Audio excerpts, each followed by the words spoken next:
अ, 2016 और 2017 disability community के लिए बहुत ही खास साल हैं। इन दोनों सालों में चाहे बात हो आरपीडी बिल की और या फिर मेंटल हेल्थ केयर बिल की, ये दोनों जो बिल है पास हुए दोनों सदनों में, और डिसेबिलिटी कम्युनिटी ने इसका स्वागत किया। ये ऐसे इश्यूज थे जिस पर ज्यादातर बात नहीं होती है, लेकिन अब होनी शुरू हो गई है।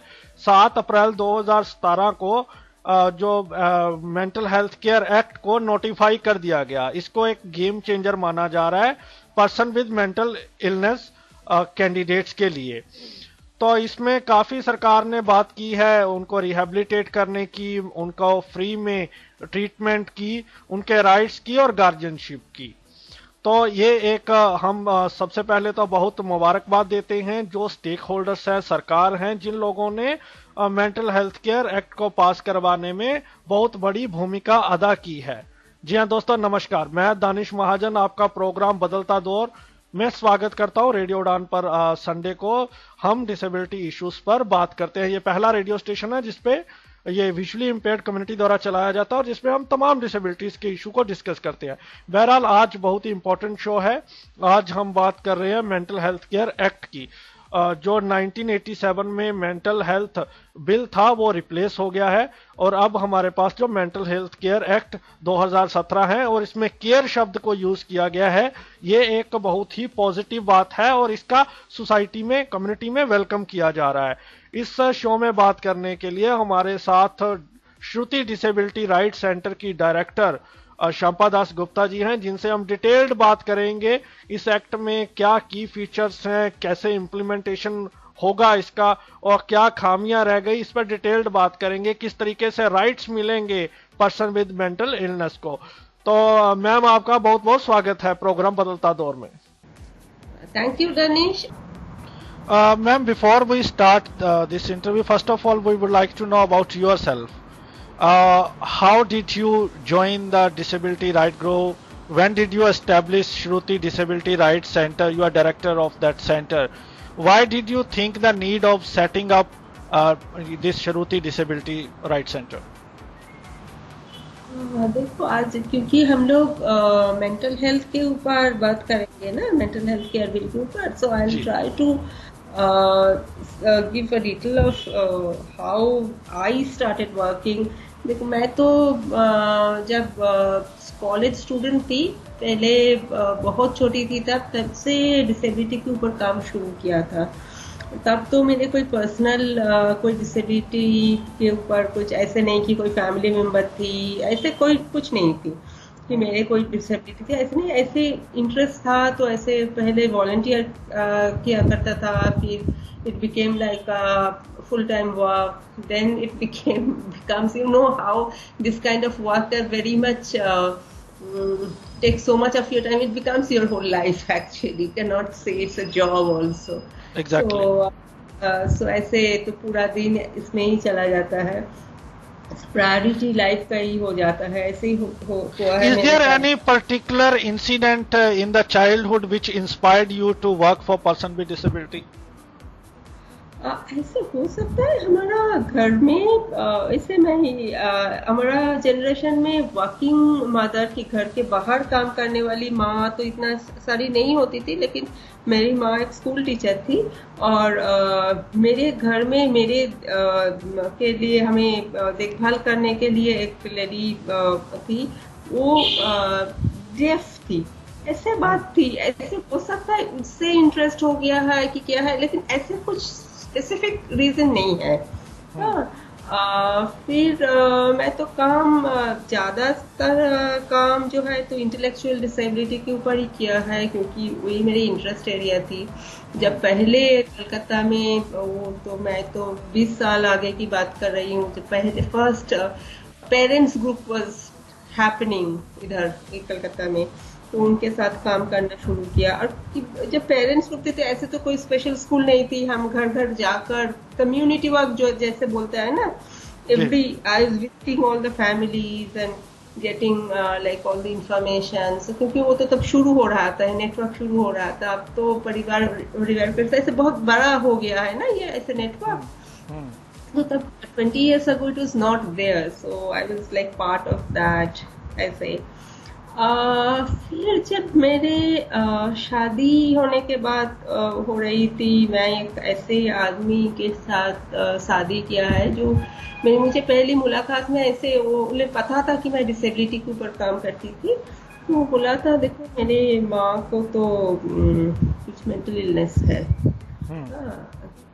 हाँ, तो तब से ही जान पहचान शुरू हुआ और फिर शादी हुई। फिर सो यू नो हाउ, तो अभी तक तो प्रोफेशनल थी, अभी फिर भी केयर गिवर हो गई मैं हम्म। ऐसे बाय चॉइस। ऐसे नहीं कि मुझे कोई बोला कि ऐसे अचानक हो गया, ऐसे भी नहीं। तो हम्म। by choice I knew that I have to live with someone who's got severe mental illness, तो ऐसे जानबूझकर ही किया था।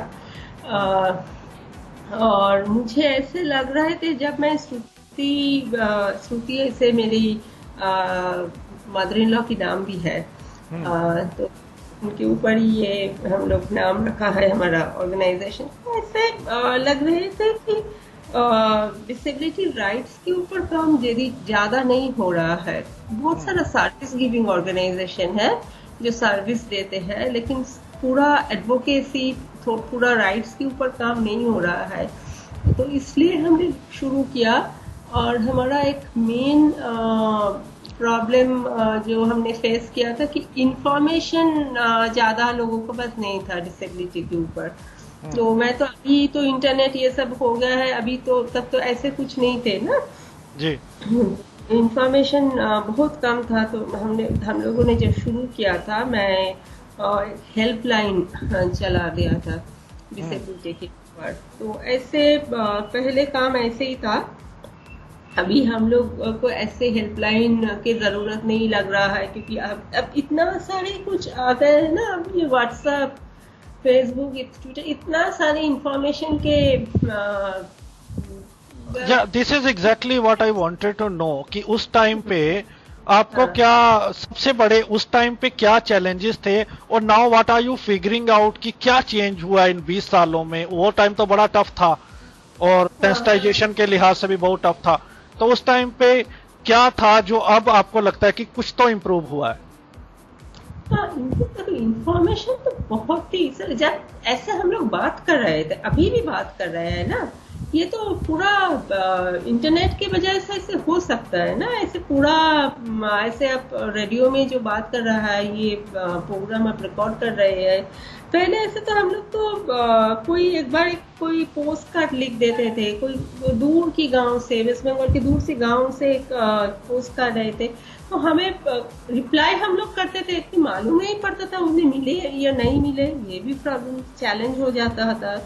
हाँ, तो ये एक बात है। हमें भी लोगों पास पहुंचना तो बिल्कुल प्रॉब्लम हो जाता था कि हमें मालूम ही नहीं पड़ता था कि क्या कोई इश्यूज है, कितने सारे डिसेबल पर्सन है एक मोहल्ला में, कुछ भी नहीं पता चलता था। अभी तो और स्टिग्मा मुझे लगता है, क्योंकि इतना सारे ऑर्गेनाइजेशंस काम कर रहे हैं, इतना सारा लोगों काम कर रहा है, स्टिग्मा थोड़ा कम हो गया है। कम हुआ है थोड़ा, अगर हम लोग 20-25 साल के बाद आगे की सोचे, अभी थोड़ा तो रिड्यूस हो गया, ये सचमुच में है। चलो अभी हम बात करते हैं मेंटल हेल्थ केयर एक्ट 2017 के ऊपर। What is this act all about actually? Danish, ये एक्ट थोड़ा मैं बैकग्राउंड भी बता देती हूँ। ये एक्ट जो है, ये हमारे पास तो 1987 के एक मेंटल हेल्थ एक्ट थी पहले से। जी। उसके पहले भी एक ल्यूनेसी एक्ट थी, जो हम ब्रिटिश एरिया से, अरेना से हमने इनहेरिट किया था। तो इसलिए तो 87 में भी जो मेंटल हेल्थ जो लॉ था, मेंटल हेल्थ एक्ट था, वो ज्यादातर मेंटल इल एक पर्सन कैसे उन्हें ट्रीटमेंट करे, कैसे उन्हें हॉस्पिटल में दाखिला करे, ये सब बात पे ज्यादातर कुछ बातचीत हुई थी। उस पे कुछ राइट्स के बारे में कि कुछ ये जैसे लैंग्वेज, जैसे हमारा पर्सन्स विद डिसेबिलिटीज हम लोग बोलते हैं ना, जी पर्सन फर्स्ट, ऐसे ही इधर अभी लैंग्वेज भी चेंज हो गया है। अब जी। ये मेंटल इलनेस के जगह बोल रहे हैं पर्सन विथ मेंटल इलनेस, ऐसे जैसे जैसे जो इंडिविजुअल जो है उसके ऊपर ज्यादा ध्यान है। ऐसे नहीं कि पूरा इलनेस के ऊपर ज्यादा ध्यान है, ऐसे पूरा इम्पोर्टेंस चेंज हो गया है। 87 का जो लॉ था वो काफी पुरानी भी थी और पूरा मेडिकल मॉडल में था।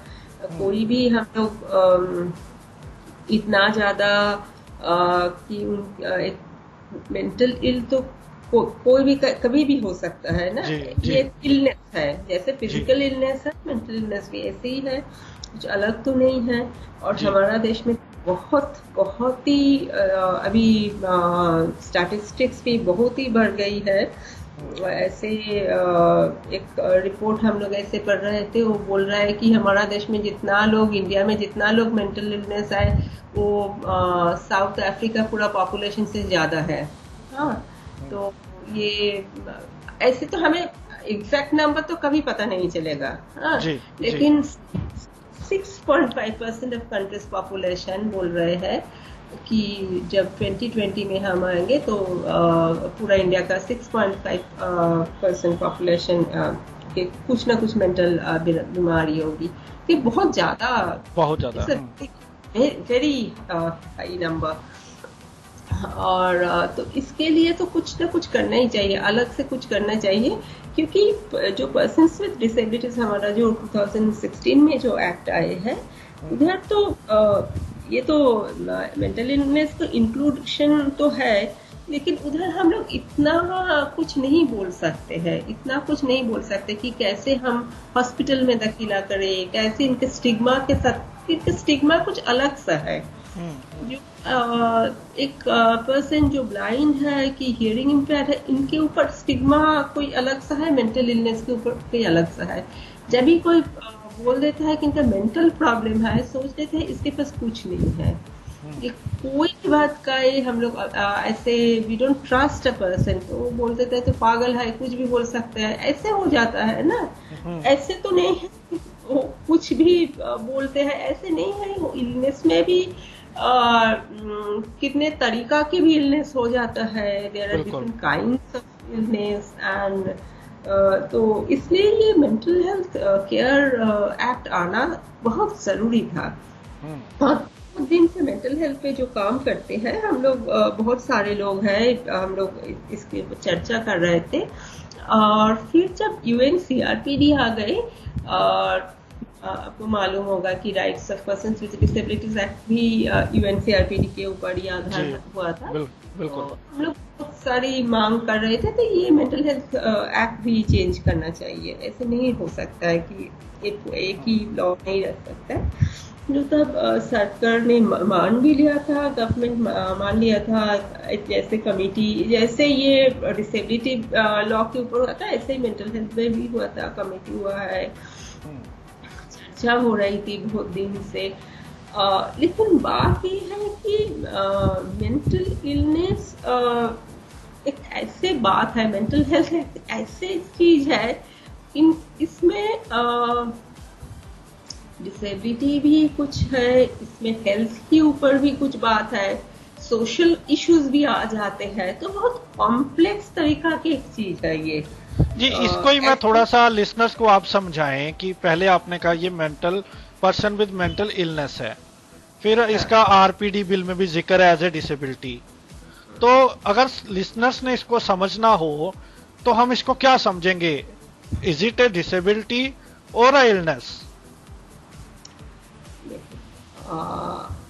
ये समझना जरूरी है कि जिसके भी मेंटल इलनेस है वही डिसेबल हो जाते, ऐसे नहीं है।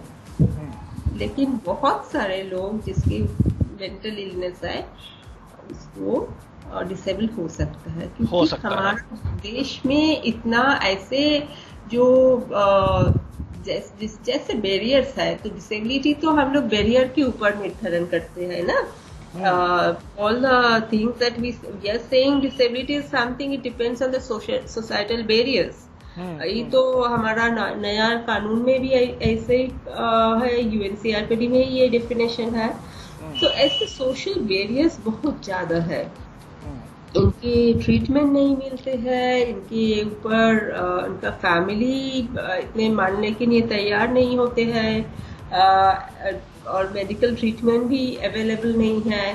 तो ऐसे हो जाता है कि ये डिसेबल बना देते, हम लोग ये सोसाइटी बना देते हैं डिसेबल। अगर पूरा ठीक तरह ट्रीटमेंट हो जाते हैं, पूरा सब कुछ मिल जाता है किसको, तो थोड़ी ना वो डिसेबल बनेगा। जैसे फिजिकल इलनेस से भी कुछ होता है ना कि ट्रीटमेंट नहीं मिलने से ये डिसेबल हो जाते हैं, ऐसे भी होता है बहुत टाइम हमने देखा है।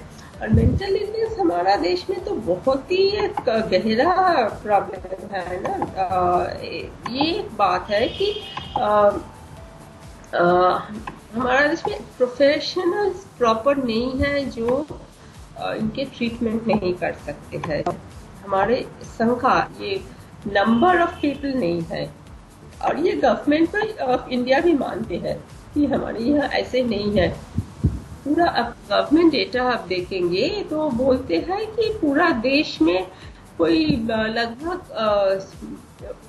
अराउंड 4000 साइकियाट्रिस्ट है देयर, और जो प्रॉपरली ट्रेंड है हमारा पूरा देश में। जस्ट इमेजिन, तो इसे ट्रीटमेंट कैसे मिल सकता है? तो और जो काउंसलर्स जो है, जो क्लिनिकल साइकोलॉजिस्ट जो हम लोग बोलते हैं, वो भी ऐसे लगभग थोड़ा बहुत ही कम है। तो ये पूरा गवर्नमेंट डेटा भी बोलता है। ये हम ministry of health and family welfare को जो रिपोर्ट अगर आप देखिए, तो जब ट्रीटमेंट नहीं मिलता है अपने आप ये डिसेबल हो जाते हैं। हाँ, तो ये एक सोसाइटल प्रॉब्लम है। ये इसलिए हम लोग लैंग्वेज जो यूज करते हैं, हम बोलते हैं साइको सोशल डिसेबिलिटीज। क्यों बोलते हैं ओनली साइकोलॉजिकल डिसेबिलिटी नहीं बोलते हैं, क्योंकि ये सोसाइटी के ऊपर निर्भर है कि हो सकता है मेरे भी एक इलनेस है और मेरे फ्रेंड के भी सेम इलनेस है, ऐसे नहीं कि both of us will become disabled. तो मैम अब हम इस आते हैं मेंटल हेल्थ केयर एक्ट के ऊपर। तो इसमें क्या की फीचर्स हैं वो हमें थोड़ा सा बताएं। ओके, द की फीचर्स देखो, एक तो बात है हम लोग अब राइट्स के केयर, जैसे हम मेरे लिए तो ये बहुत इम्पोर्टेंट है कि हम ये जो टर्म केयर ये लॉ के नाम में आ गए ना। पहले तो मेंटल हेल्थ एक्ट था, मेंटल हेल्थ केयर, तो केयर तो बहुत जरूरी होता है। जो भी इलनेस हो, केयर एक इम्पोर्टेंट चीज हो जाता है। और इसमें बहुत सारे इम्पोर्टेंट जगह है। जैसे एक बात इसमें है कि ये बोल रहा है कि एडवांस डायरेक्टिव के बारे में बोल रहा है, क्योंकि मेंटल इलनेस के ऊपर जो काम करते हैं बहुत सारे डिफरेंट ओपिनियंस हैं। जैसे डिसेबिलिटी में भी है ना, हमारे ओपिनियन अलग हो सकता है। तो ऐसे लोग बोलते हैं कि बहुत सारे डॉक्टर्स जो है कि प्रोफेशनल्स जो है, ऐसे उन्हें अपना जो मर्जी होता है ऐसे ट्रीटमेंट उनके ऊपर they just force them to have this kind of treatment, and these people do not have their own opinion, they cannot give their own opinion, ऐसे बोलते हैं। तो इसके ऊपर एक एडवांस डायरेक्टिव ये लॉ में इंक्लूड किया है। एडवांस डायरेक्टिव क्या है? ये जैसे हम लोग विल करते हैं ना, हम लोगों ने विल करता है कि उन्होंने मरने के बाद, कि डेथ के बाद ये मेरे ये चीज ऐसे कर सकते हैं। ऐसे एडवांस डायरेक्टिव एक बना दिया जो बहुत ही प्रोग्रेसिव एक आइडिया है। If you think of India, it's a very progressive idea, क्योंकि ये बोल रहे हैं कि एडवांस डायरेक्टिव ऐसे बोल रहा है कि अगर मुझे मालूम है कि because if I am prone to mental illness, I know I have, then I can say that if this thing happens to me, then I want this kind of treatment. So treatment also depends on the person. वो select कर सकते हैं। एक बहुत ही advance तरीका के पूरा चिंता ही बहुत एडवांस है कि पर्सन विल से कि ऐसे हम लिख सकते हैं, हम बोल सकते हैं कि ऐसे मुझे ऐसे ट्रीटमेंट चाहिए, क्योंकि ऐसे जब इलनेस आ जाता है तभी तो उनका हालात ऐसे नहीं होते हैं ना कि तब वो बोल सकते हैं। इसलिए एडवांस डायरेक्टिव की एक बात आई है, which is something I think is very good, but it will be difficult to implement also. लेकिन इम्प्लीमेंटेशन के बात हम लोग बाद में करेंगे। और एक तो जिसके बारे में मीडिया में भी बहुत चर्चा हुई थी, ये मेंटल हेल्थ केयर बिल के ऊपर जो है कि ये सुइसाइड जो होता है, क्योंकि बहुत सारे पीपल जो जिसके मेंटल हेल्थ खराब हुआ है वो सुइसाइडल टेंडेंसी आ जाते हैं कि जान अपने ले लेते हैं। तो सुइसाइड हमारा देश में एक प्रॉब्लम था कि ये एक अगर जो सुसाइड अटेम्प्ट किया होते थे लेकिन फेल्ड हो जाता है, ऐसे तो बहुत सारे लोग होते हैं, तो उनके ऊपर क्रिमिनल चार्जेस आ जाते थे। ये कानून बोल रहा है कि ये क्रिमिनल ऑफेंस नहीं है और ये क्रिमिनल एक्ट ऐसे आप नहीं देख सकते हैं, क्योंकि ऐसे हम लोगों ने बहुत सारे केसेस देखा है कि एक फैमिली मेंबर को जैसे है कि एक लड़का एक सुसाइड करने की कोशिश किया था, लेकिन वो suicide attempt failure हो गया था. So the family member didn't want to take that boy to the doctor, because if you take him to the doctor, they will say it's a criminal act. तो police पकड़ लेगी, ऐसे तो नहीं हो सकता है ना, तो ऐसे ही तो खुद बीमार है. खुशी ऐसे तो it's a very important area कि कैसे हम देखें सुसाइड को. बहुत ज्यादा पेनफुल भी है और हमारे देश में सुसाइड बहुत ही बढ़ गया है, पर्टिकुलरली स्टूडेंट्स कम्युनिटी में. ये बात आपकी बिल्कुल सही है मैम कि जो क्रिमिनल केसेस हैं, जो सुसाइड करता है तो जो फेलियर हो जाता है, सुसाइड कमिट करने जाते हैं और वो फेलियर हो जाता है, तो ठीक है वो क्रिमिनल केस उन पे लग जाता था और बहुत सारे लोग डॉक्टर को रिपोर्ट नहीं करते थे ताकि ये पुलिस केस ना बन जाए, कोई इसमें फंसना नहीं चाहता. लेकिन बहुत दफा ये भी तो हमने देखा है कि जो इलीट क्लास है वो मेंटल इलनेस के नाम पे कंसेशन लेने के लिए इसको मिसयूज भी करती है. तो इस पर आपका क्या कहना है? तो देखो, ऐसे कोई भी कानून नहीं है जिसके मिसयूज नहीं हो रहा है. हाँ, ऐसे अगर तुम ऐसे नहीं हो सकता है हमारा कंट्री में.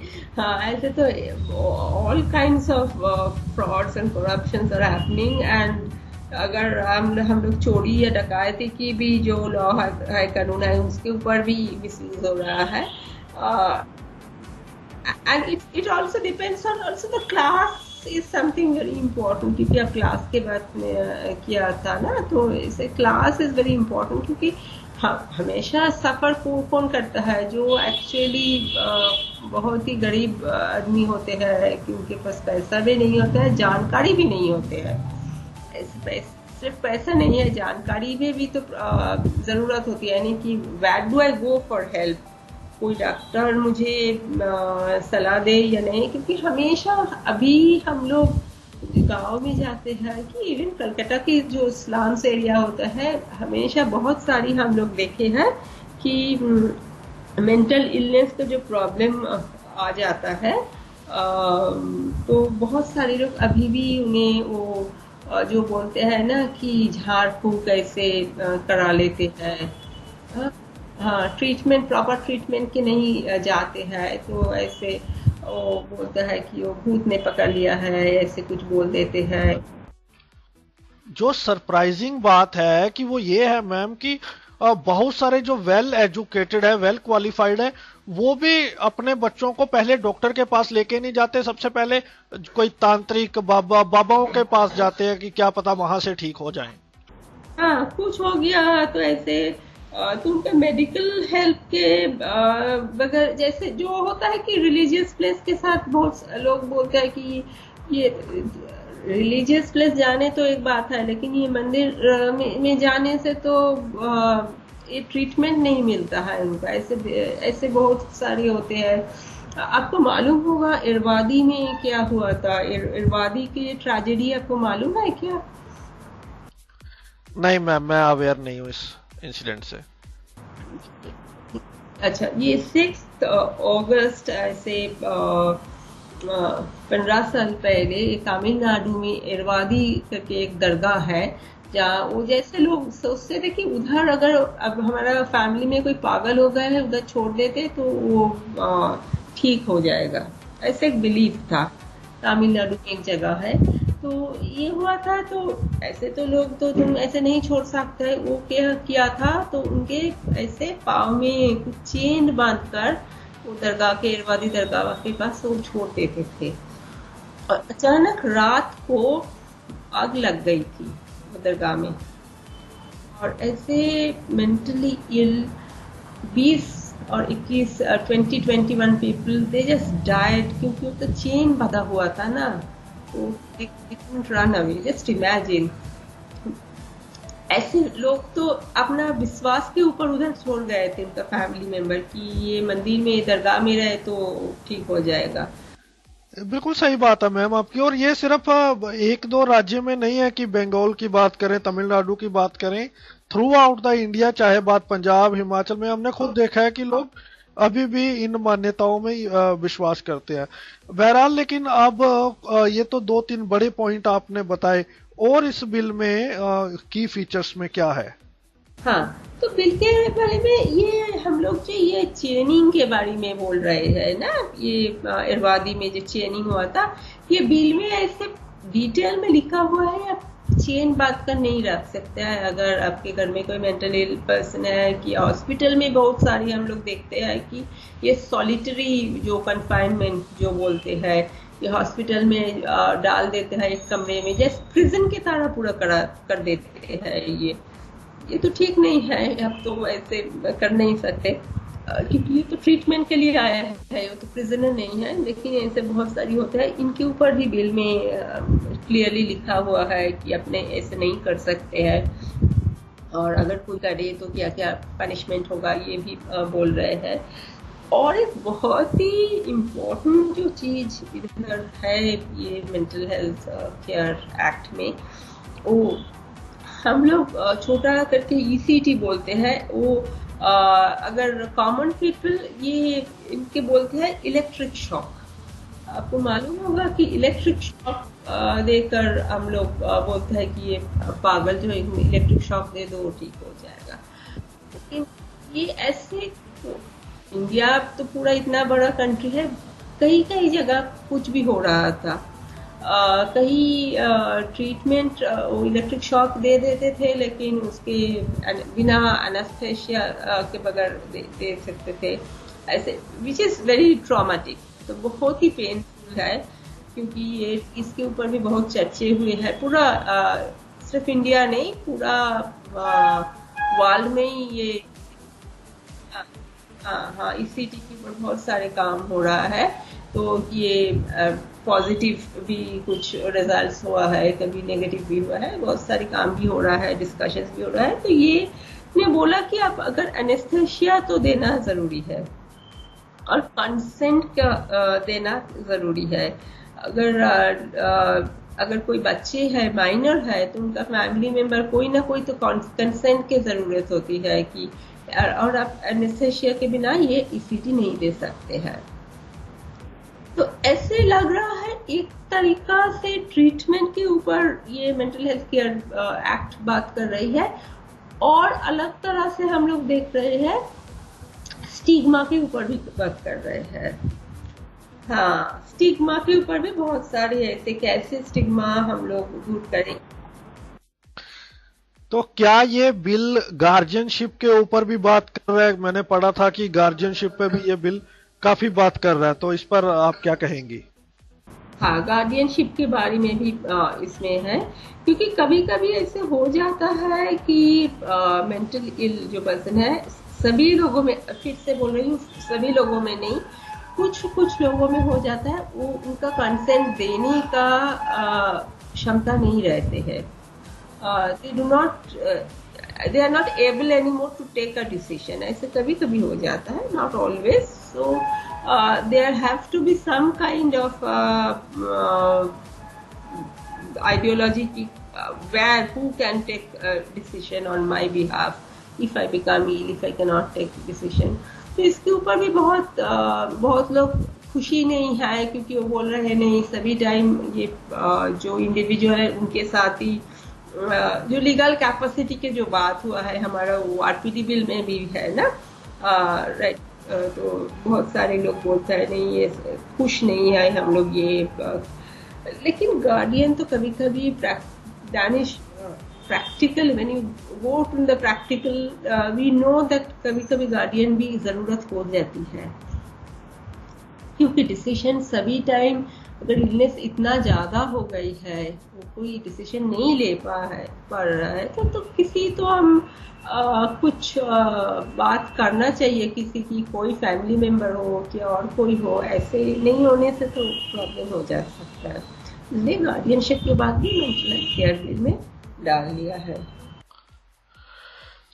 जी मैम, तो अब मैं आपसे जानना चाहता हूं कि क्या डू यू थिंक कि इस मेंटल हेल्थ केयर बिल के ऊपर, एक्ट के ऊपर, within the community and outside the community अच्छी कंसल्टेशन हुई है, डिबेट्स हुई है? What is your take on it? इसमें दो तीन बात है। एक बात है चर्चा बहुत दिन से हो रहा था, जैसे हमारा आरपीडी के डिस्कशन शुरू होने से पहले भी ये इसका बात हो रहा था, चर्चा हो रहा था। But in a country like India what happens is lot of discussions happens जो इंग्लिश लैंग्वेज में हो रहा है, जो इंटरनेट बेस्ड हो जाता है, क्योंकि ये ऐसे बहुत टेक्निकल चीज भी है इस बिल में जो कॉमन पीपल के अंडरस्टैंडिंग इतना कुछ नहीं रहते हैं। तो बिल्कुल मैम, मैंने तभी आपसे रिक्वेस्ट की थी कि जब हम ये शो करेंगे तो बहुत सिंपल लैंग्वेज में हम करेंगे ताकि listeners could easily understand what is this bill all about. हाँ, तो इसलिए मैं तो पूरा प्लेन नहीं बोल रही हूँ ना, ऐसे इसलिए मैं तो टेक्निकल तो जी। हाँ, तो इसलिए जब हम लोग कंसल्टेशन की बात करते हैं तो ऐसे कभी नहीं हो सकता है कि पूरा इंडिया में इक्वली हम कंसल्ट कर रहे हैं, क्योंकि हमारा पूरा देश तो इतना सभी लोग इंग्लिश जानते हैं ऐसे तो नहीं है ना। देखो हमारे आरपीडी में भी ऐसे हुआ है, all the people even I have contributed to that discussion, but major English language में हुआ था। तो ऐसे इधर भी ऐसे बहुत सारी और टेक्निकल कुछ इश्यूज भी है जो कॉमन पीपल के अंडरस्टैंडिंग के में भी नहीं है इतना, ये भी एक इशू था। और थोड़ा प्रॉब्लम्स जो I am talking both about positive and negative things. One thing is mental health care में जो होता है कि ये कुछ लोग बहुत ही साइकियाट्रिस्ट जो है, मेडिकल जो प्रोफेशनल्स है, उनके ऊपर बहुत ही नाराज है, कुछ बात सुनने के लिए तैयार नहीं है। ये एक एक्टिविस्ट है। और लेकिन जो मेडिकल प्रोफेशनल्स है, psychiatrist, they think they know best, ये भी है। तो ऐसे बहुत सारे कुछ डिबेट्स, डिस्कशंस हो रहे थे। मेरे ख्याल में और भी ज्यादा डिस्कशन होने से सभी टाइम अच्छा रहता है, क्योंकि we need as many stakeholders can speak up. But even then we saw caregivers coming and talking, mental ill people हमारे पास है जो जिसके पास काबिलियत है वो जाकर बात किया था पार्लियामेंट में भी, उन्हें अपने पार्लियामेंट्री जो स्टैंडिंग कमेटी था उनके सामने बात किया था, ये भी हमने देखा है। तो ऐसे नहीं है कि कुछ नहीं हुआ है, लेकिन और भी ज्यादा होने से मुझे लगा कि अच्छा होता था। सो इट ऑल हैपेंस कि थोड़ा बहुत लोगों के ऊपर सीमित हो गया है। It's very like a few people are discussing it, not but the issue is really really large and it affects so many of us. So ऐसे बहुत ज्यादा कंसल्टेशन होने से और भी अच्छा होता है। तो मैम आपको क्या लगता है कि ये जो बिल है इसमें कहीं क्या लगता है आपको कौन सी खामियां रही हैं कि अगर वो चीजें इसमें होती तो बिल ज्यादा बढ़िया होता? अब ऐसे ऐसे तो मेरे ख्याल से अभी ये एक्ट पास हो गया है और मुझे लगता है it's very important that we work towards implementation right now to find faults it's very easy to say कि ये नहीं है, ये हो सकता है। वो बात आपकी सही है मैम, इम्प्लीमेंटेशन पे हमें ध्यान देना है, लेकिन मैं चाहता हूं क्योंकि इस सब्जेक्ट पर ब्रॉडली बात होती नहीं है, तो एक लिसनर्स को ब्रॉड प्रोस्पेक्टिव मिले ताकि कौन सी ऐसी चीजें हैं जो इनमें इंक्लूड होती तो ये बिल ज्यादा बढ़िया होता, ये एक्ट ज्यादा बढ़िया होता। मुझे तो प्रॉब्लम्स वो जो मैं पहले बताया था कि वो जो एडवांस डायरेक्टिव में के बारे में बताया था, मुझे एडवांस डायरेक्टिव ऐसे जो है जो विल जैसे हो सकता है कि एक लोग इंफॉर्मेशन वो whoever as a person who's got mental illness can write down कि हमें इस तरह का you can choose which kind of treatment you get and things like that। मुझे नहीं लग रहा है हमारा इंडिया अभी तैयार है अभी इस तरीके से कुछ क्लॉज लीगल ऐसे बना देने से मुझे नहीं लग रहा है ये वो प्रैक्टिकल है। जैसे मैंने बोला बहुत ही एडवांस हो गया है। ऐसे देखो कोई भी इलनेस हो, मेंटल हो फिजिकल हो, कोई भी इलनेस हम लोग खुद सिलेक्ट नहीं करते कि ये ऐसे हम ट्रीटमेंट हमें नहीं चाहिए, क्योंकि ऐसे हम लोग ऐसे जो भी अगर फीवर भी आ जाता है तो लोग कैसे हम लोग क्या करते हैं, जो डॉक्टर बोलता है तो एक ये कोल्ड्रिन ले लो या क्रोसिन ले लो, हम वही ले लेते हैं। तो उनका आफ्टर इफेक्ट्स क्या है? And if you think of the country India, इतना सारा इलिटरेट पर्सन अभी भी है, इलिटरेट और थोड़ा जो एजुकेशन है, हमारे पास इतना जानकारी नहीं है कि कौन सा ट्रीटमेंट अच्छा होगा कौन सा नहीं होगा। ये एक बात है। तो ये मुझे कुछ डर लग रहा है कि this can be misused also, this clause can be very useless है। तो अब तो कुछ बताया नहीं है, ऐसे बोल सकता है डॉक्टर ने, अब तो कुछ बताया नहीं, क्योंकि हमारा सिस्टम तो इतना अच्छा नहीं है, पूरा हेल्थ सिस्टम देश का इतना अच्छा नहीं है। मेंटल हेल्थ में और भी कम, क्योंकि इतना कम प्रोफेशनल्स है हमारा पास। तो इधर आप लोग बोल सकते हैं नहीं, कुछ भी लिखा सकते हैं आप मुझ कि ऐसे ये बोला कि ये ट्रीटमेंट नहीं चाहिए, तो लेकिन ट्रीटमेंट इज ऑल्सो राइट। हाँ, वो अगर कोई इल है तो इलनेस है किसी के, तो उनके ट्रीटमेंट कराना भी सरकार के भी एक जिम्मेदारी होते हैं। मैम अब हमें ये बताएं थोड़ा सा कि हमने ये काफी पढ़ा है कि इसमें जो पर्सन विद मेंटल इलनेस हैं उनको फ्री ट्रीटमेंट मिलेगी, तो कैसे एक व्यक्ति फ्री ट्रीटमेंट अवेल कर सकता है, तो इसके बारे में थोड़ा सा बताएं। देखो ये तो बोल रहा है, इस लॉ ने बोल रहा है कि हर डिस्ट्रिक्ट में ऐसे मेंटल हेल्थ ऐसे कुछ प्रोफेशंस रहेगा।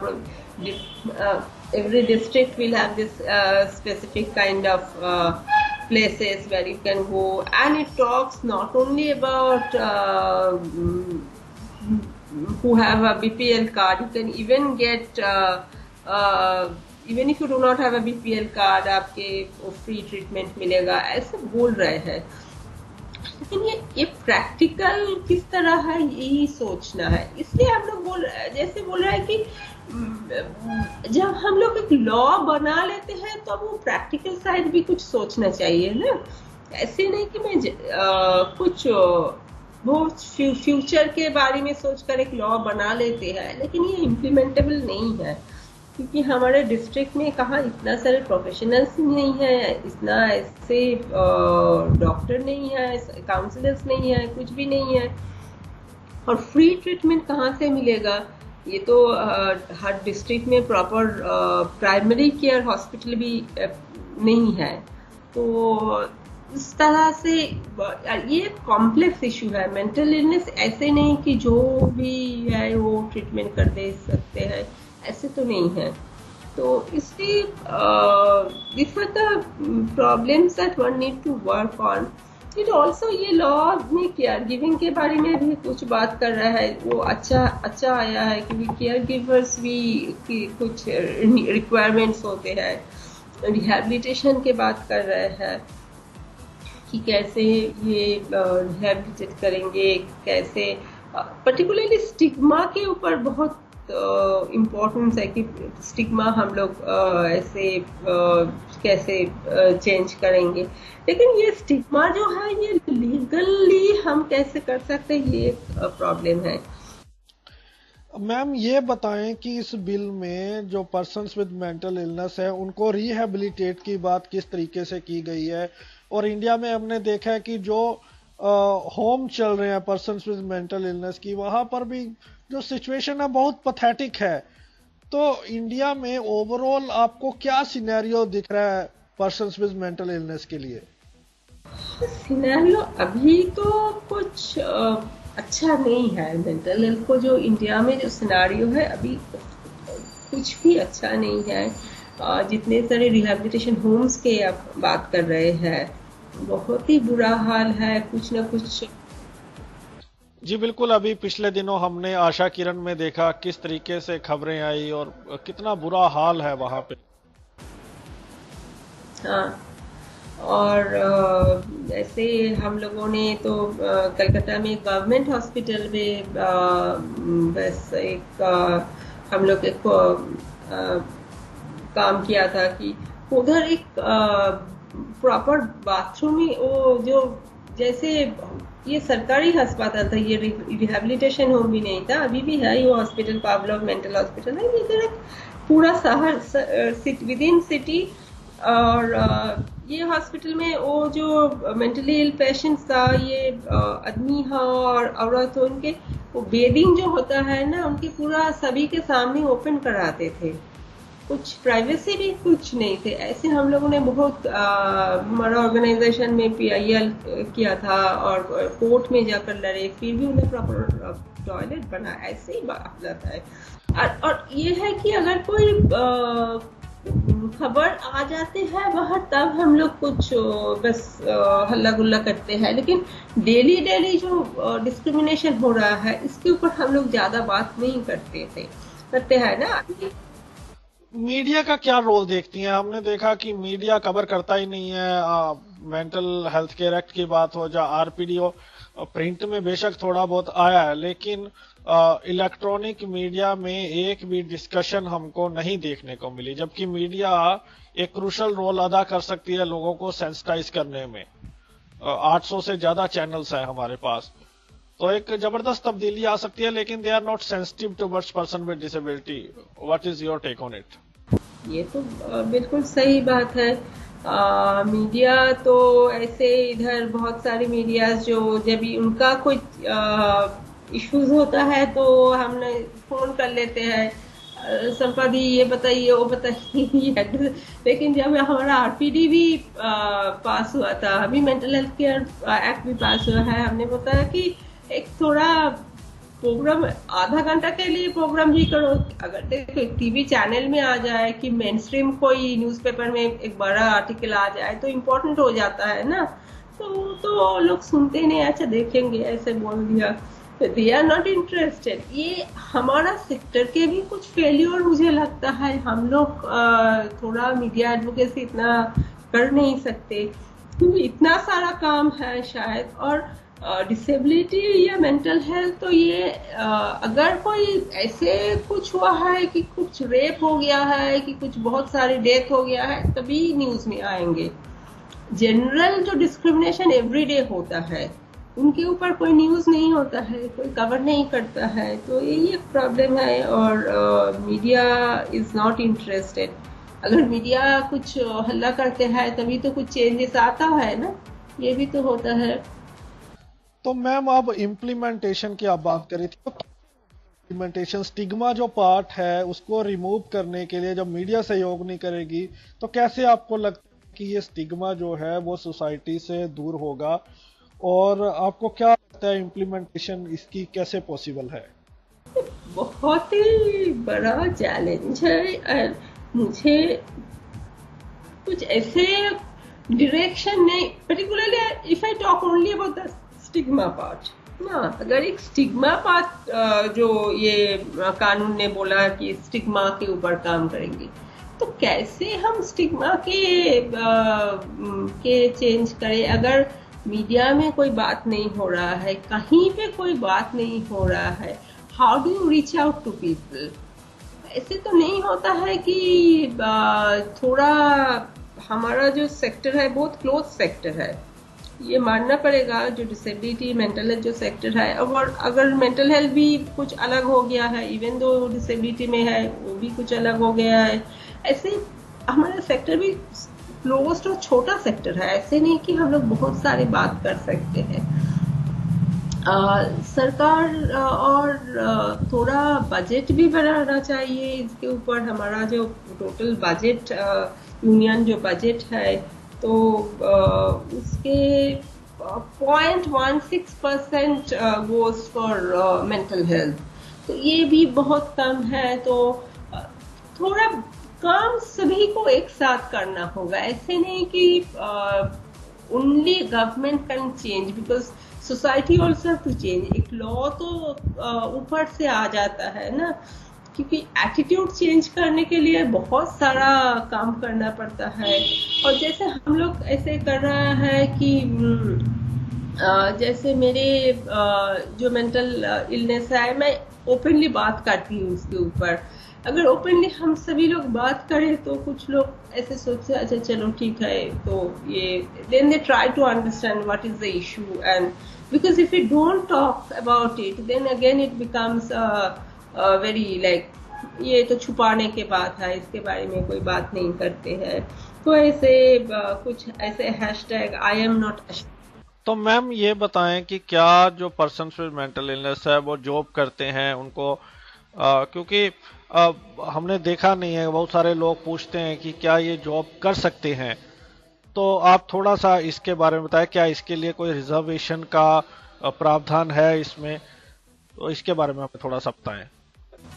देखो हमारा पुराना एक्ट में तो हम मेंटल इलनेस के कोई जॉब ये तो नहीं थे ना, रिजर्वेशन तो जॉब नहीं थे। अभी आरपीडी में आए हैं इनके मेंटल इल के सरकारी काम में। लेकिन सरकारी काम के अलावा ऐसे बहुत सारे लोग हैं जो काम कर रहा है, रिकवर्ड हो गया है, काम कर रहा है। ऐसे बहुत ही सारे लोग हैं, और ये सब एग्जाम्पल भी सामने आना चाहिए। That is also very important. If you don't bring out good examples, otherwise लोग सोचते हैं ये तो बस बेकार की हो गई है। तो ऐसे क्योंकि फिनेंशियल। तो मैम आप तो खुद ब्लॉगर हैं, अगर आप ऐसे लोगों को जानती है जो पर्सन विद मेंटल इलनेस है और बहुत काम कर रहे हैं, सक्सेस स्टोरीज है, तो आपको नहीं लगता कि हमें आपको ज्यादा लिखना चाहिए? और सोशल मीडिया, अगर इलेक्ट्रॉनिक मीडिया जो कन्वेंशनल मीडिया है वो नहीं टेकअप कर रही, तो सोशल मीडिया पर हम ज्यादा से ज्यादा लोगों को सेंसिटाइज करें ताकि लोग उनकी स्टोरीज को पढ़ें और जो स्टिग्मा है वो दूर हो सके, लोगों को पता चल सके कि जो पर्सन विद मेंटल इलनेस है वो भी काम कर सकते हैं। ऐसे ऐसे है, ऐसे बहुत सारे लोग काम कर रहे हैं। I can send you some of the links, अगर आप चाहे तो हम लोग भी शेयर कर सकते हैं। हाँ, ऐसे जैसे हमारा ये फेसबुक या ट्विटर में अखिलेश सहाय जी है जो बहुत ही फेमस हो, अपने आप मेंटल इल है और कैसे काम कर रहे हो अपने आप बताते हैं, बोल रहे हैं। It's very this things are happening. तो लेकिन स्टिग्मा तो एक इम्पोर्टेंट बात है। ज्यादातर ऐसे जैसे देखो there is a difference between other disabilities and mental illness. जैसे अगर कोई ब्लाइंड है तो विजिबल डिसेबिलिटी है ना, हमें मालूम है, और कोई चलने मोबिलिटी प्रॉब्लम है तो अब दिखाई देते हैं कि इसका मोबिलिटी इश्यूज है। तो मेंटल इलनेस तो इनविजिबल डिसेबिलिटी हो गए, किसी को तो दिखाई नहीं देता है क्या प्रॉब्लम है, इसलिए अंडरस्टैंडिंग में भी प्रॉब्लम हो जाता है। तो इसलिए अगर हम नहीं बोलते हैं आपको कि मेरे मेंटल इलनेस है, तो को मालूम ही नहीं होगा कि ये है। ये भी एक प्रॉब्लम है। तो सभी टाइम जैसे एक हैशटैग अभी चालू हुआ है वो पूरा international, I am not ashamed करके। तो ऐसे क्योंकि ये बोलना जरूरी है कि मेरी इलनेस है, अदरवाइज पीपल डोंट अंडरस्टैंड। ये भी एक प्रॉब्लम है। लेकिन positive stories I definitely share. And अगर तुम एक और भी कुछ रेडियो प्रोग्राम भी करना चाहते हो तो I can give you some contacts also. कि मैम ये बताएं कि हम टर्मिनोलॉजी की जब बात की तो दिव्यांग पर बहुत हल्ला गुल्ला किया और हम भी पूरी तरह से अपोज करते हैं दिव्यांग को, मैं यहाँ पे क्लियर कर दूं। लेकिन जो पर्सन विद मेंटल इलनेस के लिए उसमें हमने देखा कि बहुत सारे जो लोग हैं, बहुत सारे जो स्कूल हैं उसका नाम रखा हुआ है मंदबुद्धि स्कूल।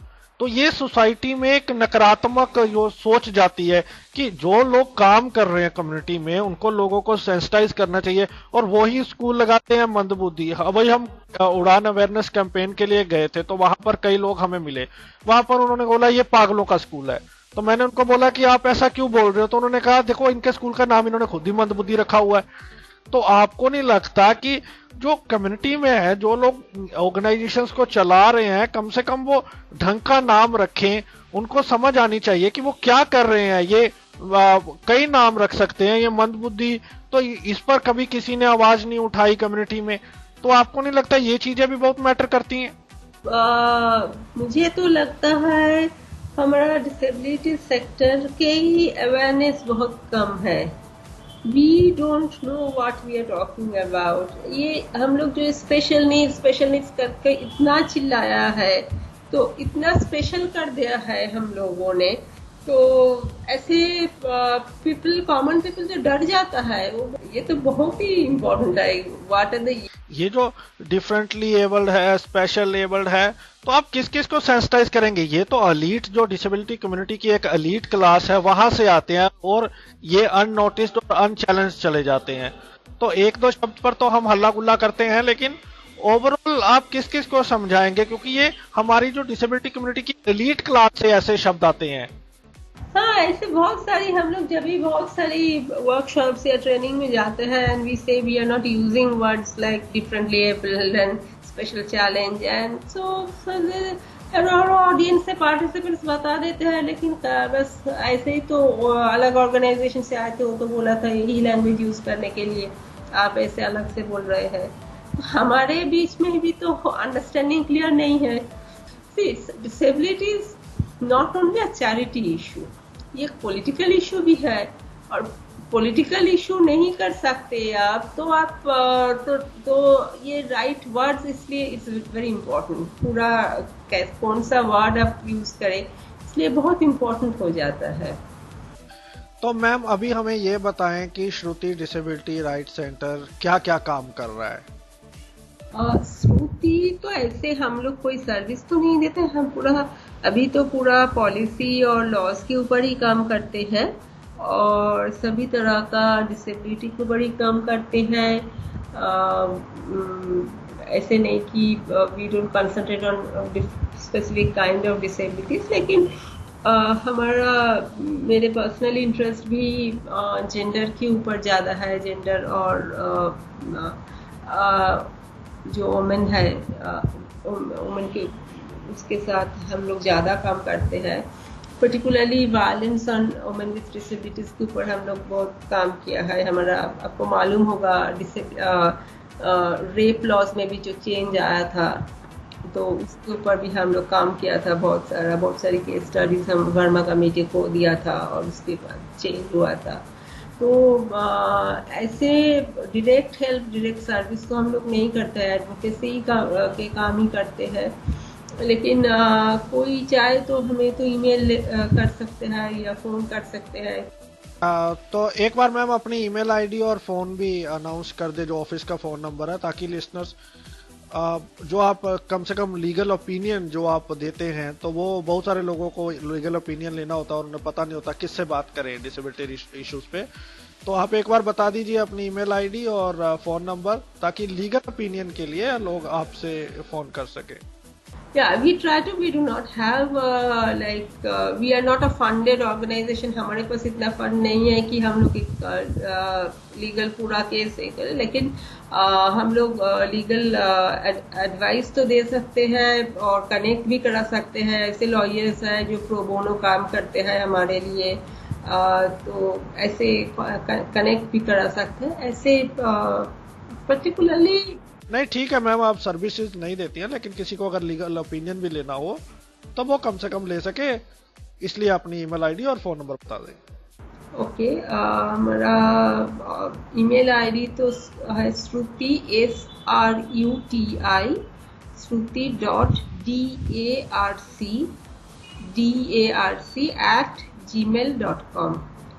और हमारा ऑफिस का फोन नंबर है 033-2441-6060। यही नंबर पर फोन कर सकते हैं, और चिट्ठी अगर लिखे या ईमेल करे, कुछ भी कर सकते हैं। ऐसे हमारा फेसबुक पेज भी है, ट्विटर में भी है, तो ऐसे किसी तरह कांटेक्ट कर सकते हैं, ऐसी कोई प्रॉब्लम नहीं है। मैम ये बताएं कि किस तरह से पर्सन विद मेंटल इलनेस जो वीमेन है उनको सेक्सुअल अब्यूज और रेप से प्रोटेक्ट किया जाता है, क्या इस एक्ट के अंदर है, क्या आप लोगों ने काम किया है, तो इसके बारे में थोड़ा सा बताएं। देखो, हमारा अभी 2013 में जो IPC में चेंज हुआ है, अमेंडमेंट हुआ है इंडियन पिनल कोड में, इसमें बहुत सारी सिर्फ डिसेबल वुमेन के ऊपर हम लोग काम किया और बहुत सारी चेंजेस आ गए हैं। तो अगर वो उस बारे में मैं बात करना शुरू कर दिया तो पूरा फिर 1 घंटा का प्रोग्राम हो जाएगा, क्योंकि बहुत सारे चेंजेस आए हैं और हम लोग काम भी कर रहे हैं। ठीक है, हम किसी और दिन इस पे बात करेंगे, लेकिन आपसे प्रॉमिस चाहिए कि हम इसके ऊपर, आप बता रही हैं कि काफी पूरा प्रोग्राम बन जाएगा, तो फिर हम अगले एपिसोड्स में कभी इस पे पूरा वीमेंस के राइट्स पे ऊपर बात करेंगे, लीगल तौर पे उन पे क्या क्या राइट है उनके पास। हाँ, उनका बहुत इम्पोर्टेंट है। लॉज जैसे रेप या सेक्सुअल असॉल्ट भी ऐसे है, it's very difficult to any way prove any kind of rape. और डिसेबल वुमेन के तो और भी प्रॉब्लम हो जाता है, क्योंकि बता नहीं सकते हैं ठीक से, कभी उनके ऊपर पुलिस विश्वास भी नहीं करते हैं। लेकिन चेंजेस, लॉ में चेंजेस हम लोग जो किया है, ये चेंजेस अभी ये हमारे पास जो पॉक्सो करके जो एक लॉ है, protection of children from sexual offence, तो ऐसे नहीं कि सिर्फ औरत के लिए है, चिल्ड्रन के लिए भी 18 साल के नीचे जो डिसेबल्ड लड़के लड़की दोनों के लिए ये लॉ में बहुत सारी कुछ चीजें हैं, और बहुत पॉजिटिव चीज आ गया है अभी लॉ में। जैसे अगर एक बार डिसेबल औरत बोल दिया कि यही हमारा, this is the thing that happened to me, they are supposed to record it and they are not supposed to ask her cross question every time. A lot of changes have happened, and also police is not supposed to call them to the thana, and they have to go to the particular girl's woman's house and wherever she feels comfortable. So ऐसे बहुत सारे changes हुआ है, लेकिन ये 2013 में ये changes हुआ है, लेकिन हम लोग इतना सारी इम्प्लीमेंटेशन अभी भी नहीं देख रहा है।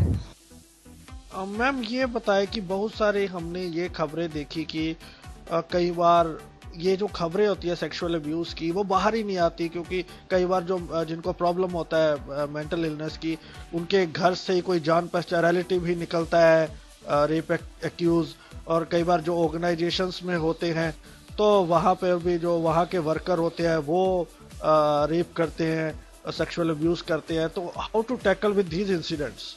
देखो, तो लॉ तो कुछ नहीं, अगर बात ही नहीं निकल रहे थे तो लॉ तो कुछ नहीं कर सकते, वो तो और एक बात है ना। अगर मैंने कंप्लेन ही नहीं किया तो लॉ तो कुछ नहीं कर सकता है। इसके लिए तो ये तो एक अलग तरीका से प्रॉब्लम, ये तो एक सोशल प्रॉब्लम हो गया है, क्योंकि हम लोग सोचते हैं ये बहुत शेमफुल चीज है। हम लोग तो रेप तो नहीं बंद कर रहा है, लेकिन जो कंप्लेन करते हैं उनका मुंह बंद कर देते हैं। ये तो कुछ very negative kind of way we deal with sexual assault in our country. तो लास्ट में मैम मैं आपसे यही जानना चाहूंगा कि आपको क्या लगता है, अब बड़ी चीज ये है कि लोगों तक इसकी जानकारी को कैसे पहुंचाया जाए, लोगों को कैसे पता लगेगा कि जो मेंटल हेल्थ केयर एक्ट है उसमें क्या है। तो आपको क्या लगता है कि हम तो काफी देर से मांग कर रहे हैं कि कम से कम जो डिसेबिलिटी डिस्कोर्स है वो स्पेशल स्कूल्स में तो शुरू होना चाहिए, वहां तो पढ़ाना चाहिए। तो क्या आपको लगता है कि कैसे हम मेंटल हेल्थ केयर एक्ट के बारे में लोगों को रीच आउट करेंगे, लोगों तक ये जानकारी पहुंचाएंगे? आप जैसे मेंटल हेल्थ केयर एक्ट जैसे पहले तो first point is to translate it into other language. हाँ, अब ट्रांसलेशन की जरूरत हो जाती है हमारा देश में, क्योंकि इंग्लिश तो सब लोग नहीं पढ़ सकते हैं, और we need to translate it, और ये सीधा सीधा भाषा में लिखना चाहिए, ऐसे नहीं कि कुछ टेक्निकल लैंग्वेज लिख दो, सीधा लैंग्वेज में हम लोग डेफिनेटली ये तैयार करेंगे। और फिर भी जितना सारे अवेयरनेस के माध्यम हो सकता है, कुछ भी मीडिया, मेन स्ट्रीम मीडिया के ऊपर मुझे इतना भरोसा नहीं है, इसलिए सोशल मीडिया में तो जरूरी है। हम ऐसे जादवपुर यूनिवर्सिटी में जो कम्युनिटी रेडियो है उसके साथ भी हम जुड़े हुए हैं। कम्युनिटी रेडियो के साथ हम बहुत प्रोग्राम करते हैं डिसेबिलिटी के ऊपर, मेंटल हेल्थ के ऊपर, तो ऐसे कम्युनिटी के लोगों से साथ हम काम कर सकते हैं। लेकिन I think we also need to keep on talking to the mainstream media, अगर कुछ भी लिखे, क्योंकि देखो हमारा जो रेडियो, तुम्हारा बच्चे रेडियो चैनल है, हमारा बच्चा है, ये भी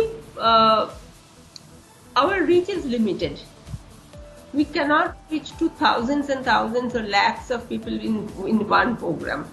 So we need to also think of strategies how to make the mainstream media interested in our issue. That is also something we need to talk about, because they are interested in some issues. ऐसे नहीं कि सभी marginalized group के issues में वो बात नहीं कर रहा है, ऐसे नहीं है, कुछ इश्यूज में बात करते हैं, लेकिन डिसेबिलिटी, मेंटल हेल्थ, ये उनके ऊपर इतना ध्यान नहीं होता है।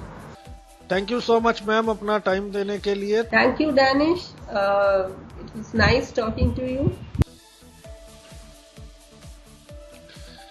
तो आज हमारे साथ श्रुति डिसेबिलिटी राइट सेंटर से शांपा दास गुप्ता जी थे, जिन्होंने मेंटल हेल्थ केयर एक्ट के बारे में हमें डिटेल जानकारी दी, और फिर कभी किसी एपिसोड में हम इनसे बात करेंगे वीमेंस की लीगल राइट्स के बारे में।